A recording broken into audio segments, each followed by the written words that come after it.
पहले हम बात कर रहे थे सिर्फ और सिर्फ इंडिया की कि इंडिया में एक क्रिप्टो बिल आ सकता है जिसकी वजह से कुछ ना कुछ रिस्ट्रिक्शंस आ सकती हैं, रेगुलेशंस आ सकती हैं।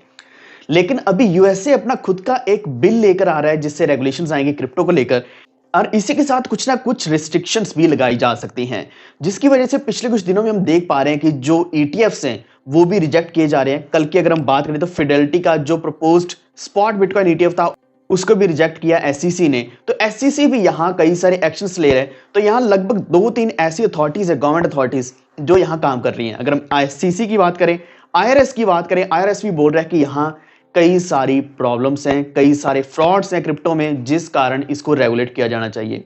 यही कारण है कि हम देख पा रहे हैं कि बिटकॉइन का प्राइस $40,000 तक नहीं पहुंच पा रहा है। आज के दिन ये $37,000-38,000 के आसपास चल रहे हैं।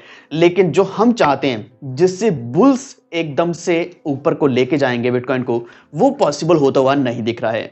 तो इसके पीछे क्या क्या रीजंस हैं एंड आने वाले दिनों में प्राइस कहां तक जा सकता है, कब ये बियरिश मार्केट खत्म होगी, ये सब कुछ हम डिस्कस करेंगे। तो वीडियो आपके लिए बहुत ही ज्यादा इंपॉर्टेंट होगा, अभी से लाइक कर दो। लेकिन अगर हमारे चैनल पे पहली बार आए हैं तो अभी से वॉल्फ ट्रेड चैनल को सब्सक्राइब करके बेल आइकन दबा लीजिए ताकि आप तक सारे नोटिफिकेशन सबसे पहले पहुंचे।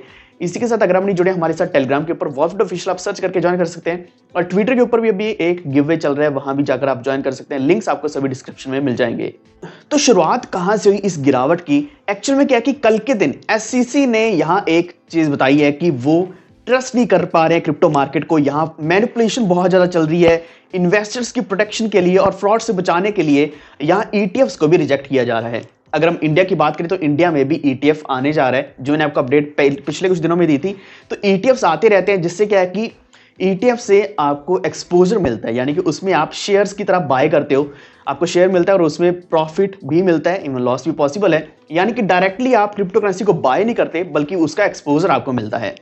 लेकिन एससीसी कहता है कि यहां मैनिपुलेशन बहुत ज्यादा है, तो कभी भी प्राइसेस नीचे गिर सकते हैं, जिसकी वजह से उन्होंने यहां फिडेलिटी का जो ईटीएफ है वो रिजेक्ट किया। और ये रिजेक्शन पहला नहीं था, इससे पहले भी 2-3 ईटीएफ्स कुछ ही दिनों पहले रिजेक्ट हुए थे, एंड कुछ ईटीएफ्स आने वाले दिनों में रिव्यू किए जाएंगे। कुछ ईटीएफ्स को डिले किया गया था कि फरवरी में, मार्च में उनको रिव्यू किया जाएगा। इसी के साथ कुछ और ईटीएफ्स है जैसे कि स्टोन रिज एंड एनवाईडीआईजी, उनकी जो एक्सपेक्टेशन है रिव्यू की वो मार्च की है, यानी कि मार्च में उनका फैसला आएगा। कुछ और ईटीएफ्स भी हैं। तो ये ईटीएफ की अपडेट हमेशा क्रिप्टो मार्केट को अप या डाउन कर सकती है। जब भी अप्रूवल आता है, फॉर एग्जांपल ग्रे स्केल का ईटीएफ है, तो जब वो अप्रूव हुआ था, जब उसके बारे में अच्छी न्यूज आती है तो हमेशा मार्केट बहुत ऊपर जाती है। लेकिन पिछले कुछ दिनों में जो ग्रे स्केल का ईटीएफ है, उसका ईटीएफ ही नहीं बल्कि उसका जो और भी प्रोडक्ट्स हैं, बिटकॉइन प्रोडक्ट्स हैं, और भी जितने भी उसका शेयर्स है, खुद के शेयर्स ग्रे स्केल के, वो भी नीचे गिरना शुरू हो चुके थे। करीब 18% का डिक्रीज आया था। कॉइन बेस में भी करीब 10 से 12% का डिक्रीज आया था, जिसकी वजह से और भी ज्यादा मार्केट नीचे गिरना शुरू हो चुकी थी। यही कारण है कि अभी मैनिपुलेशन को रोकने के लिए, फ्रॉड्स को रोकने के लिए यहां कुछ ना कुछ एक्शंस लिए जा रहे हैं यूएसए में खासकर।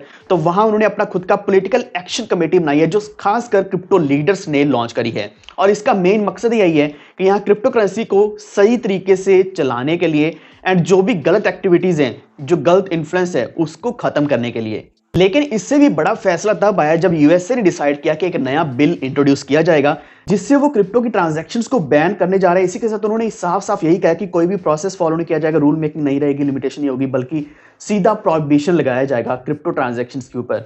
और ये न्यूज यूएसए से आई है, जहां सबसे ज्यादा काजाकिस्तान के बाद माइनिंग करी जाती है बिटकॉइन की। तो एक्चुअल में हम सपोर्ट वहां से एक्सपेक्ट कर रहे हैं कि बिटकॉइन को या फिर जितनी भी क्रिप्टो करेंसीज हैं उनको सपोर्ट मिले। फॉर एग्जांपल रिपल को, जो कितने लंबे समय से, लगभग 1 साल से भी ज्यादा हो चुका है, जो अभी भी उसी लॉ सूट में फंसा हुआ है। और ऐसी बिल्कुल सेम न्यूज आई है आईआरएस की तरफ से, यानी कि जो इंटरनल रेवेन्यू सर्विसेज है, यानी कि जो टैक्स कलेक्टिंग अथॉरिटी है। तो उन्होंने कहा है कि वो इसमें कई सारे फ्रॉड्स देख रहे हैं, जिस कारण वो क्रिप्टो करेंसी को रेगुलेट करना चाहते हैं।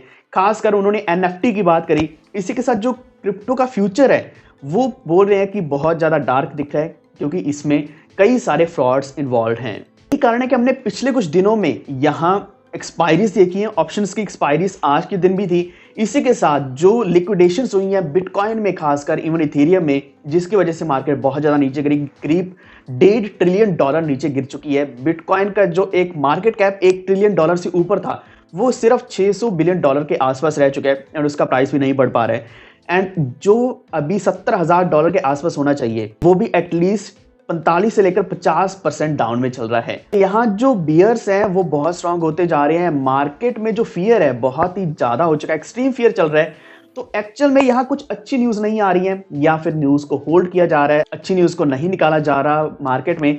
लेकिन अगर हम कुछ अच्छी अपडेट्स की बात करें तो इसमें जो प्रेसिडेंट व्लादिमीर पुतिन है, तो उन्होंने कहा है कि वो क्रिप्टो करेंसीज को सपोर्ट करना चाहते हैं। वो चाहते हैं कि इनको सही तरीके से रेगुलेट किया जाए, रशिया में क्रिप्टो माइनिंग को अलाउ किया जाए। तो उन्होंने फेवर में बात करी है। एंड एक और चीज, अगर हम काजाकिस्तान की बात करें तो वहां क्या है कि अगर फरवरी तक बैन खत्म होता है, उसके बाद माइनिंग शुरू हो जाएगी, तो अगेन बहुत ही अच्छा रहेगा ओवरऑल मार्केट के लिए। प्राइसेस एकदम से बढ़ना शुरू हो जाएंगे। तो आज के दिन हमने जो प्राइस देखा है, 24 आवर का लो है $35,500 के आसपास एंड हाईएस्ट $37,500 के आसपास गया है। तो एक्चुअल में यहाँ कोई बड़ी मूवमेंट हमें नहीं देखने को मिली है। RSI भी वहीं रुका हुआ है, लेकिन यही एक ऐसा पॉइंट है जहां से प्राइस ऊपर को जाएगा। एंड आज के दिन क्या हुआ है कि जो लूना है, तो लूना का भी प्राइस लगातार गिर रहा था, और इसका जो रिलेशन है क्यों ये प्राइस गिरा, उसका मेन मकसद आब्राकडाब्रा प्रोटोकॉल है। तो वो क्या करते हैं कि डिपॉजिट UST में लेकर बोरो करते हैं लोग वहां से MIM। तो यहाँ एक्चुअल में जैसे ही UST यानी कि एक जो स्टेबल कॉइन है उसकी वैल्यू जब नीचे गिरना शुरू हुई, उसी के साथ यहाँ जो इंपैक्ट पड़ा है वो लूना के ऊपर पड़ा है।